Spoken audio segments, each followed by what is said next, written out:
తెలుగునాట వందే భారత్ సేవలకు క్రమంగా ఆదరణ పెరుగుతోంది. దీంతో కొత్తగా వస్తున్న వందే భారత్ స్లీపర్ రైళ్లు సైతం తెలుగు రాష్ట్రాల్లో త్వరలో మొదలు కానున్నాయి.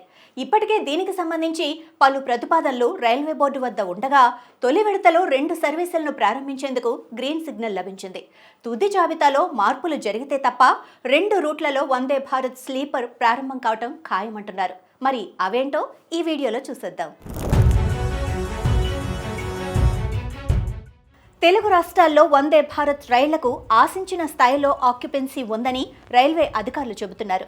ఇక ఏపీ నుంచి దూర ప్రాంతాలకు చేరుకునేందుకు వందే భారత్ స్లీపర్ రైళ్ల కేటాయింపుపై తెలుగు రాష్ట్రాల ఎంపీల నుంచి రైల్వే శాఖకు అనేక ప్రతిపాదనలు అందాయి. విశాఖ నుంచి తిరుపతి, విశాఖ నుంచి బెంగళూరుకు వందే భారత్ స్లీపర్ కేటాయించాలని ఇప్పటికే కేంద్ర మంత్రులు, ఎంపీలు నేరుగా రైల్వే మంత్రిని కలిసి వినతి పత్రాలు సమర్పించారు. మరోవైపు విజయవాడ నుంచి బెంగళూరుకు వందే భారత్ ఏర్పాటుపైన చర్చలు కొనసాగుతున్నాయి. విజయవాడ నుంచి చెన్నైకు ప్రస్తుతం వందే భారత్ కొనసాగుతూ ఉండగా కొత్తగా బెంగళూరుకు ఏర్పాటు చేయడం ద్వారా ప్రయోజనకరంగా ఉంటుందన్న వినతులు రైల్వే బోర్డుకు చేరాయి. అయితే వందే భారత్ స్లీపర్ కోసం దేశవ్యాప్తంగా వస్తున్న డిమాండ్ను పరిగణలోకి తీసుకుని కేటాయింపులు చేయాలని రైల్వే శాఖ భావిస్తోంది.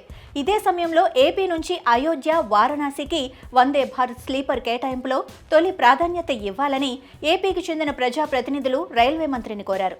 దీని ద్వారా ఏపీ నుంచి రెగ్యులర్ రైళ్లలో అయోధ్య, వారణాసి వెళ్లే వారికి ప్రయోజనకరంగా ఉంటుందని వివరించగా ఈ ప్రతిపాదనకు తొలి జాబితాలోని ప్రకటన ఉండనున్నట్లు సమాచారం. విజయవాడ నుంచి వరంగల్ మీదుగా ప్రస్తుతం రెగ్యులర్ రైళ్లు ప్రయాణించే మార్గంలోనే వందే భారత్ స్లీపర్ను అయోధ్యకు కేటాయించేలా రాత్రి సమయంలోనే ఈ రైలు ఉండేలా కసరత్తు చేస్తున్నట్లు సమాచారం.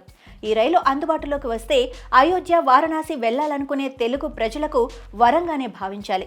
అదేవిధంగా విశాఖ నుంచి తిరుపతి, విశాఖ నుంచి బెంగళూరు, విశాఖ నుంచి న్యూఢిల్లీ మీదుగా వందే భారత్ స్లీపర్ రైళ్ల కోసం వినతి పత్రాలందాయి. అయితే విశాఖ నుంచి తిరుపతి మీదుగా బెంగళూరుకు Vande Bharat sleeper ఏర్పాటుపైన railway board ప్రతిపాదనలు స్వీకరించినట్లు తెలుస్తోంది. దీంతో పాటు సికింద్రాబాద్ నుంచి న్యూఢిల్లీకి వందే భారత్ స్లీపర్ ఏర్పాటుపైన చర్చలు జరుగుతున్నాయి. ప్రయాణికుల ఆదరణ, ప్రస్తుత రైళ్లకున్న డిమాండ్ వంటివి పరిగణలోకి తీసుకుని ఈ కొత్త ప్రతిపాదనలకు ఆమోదం తెలపనున్నారు. అన్నీ అనుకున్నట్లుగా జరిగితే ఆగస్టులో కొత్తగా వందే భారత్ స్లీపర్ రైళ్లు తెలుగు రాష్ట్రాల్లో పట్టాలెక్కనున్నాయి.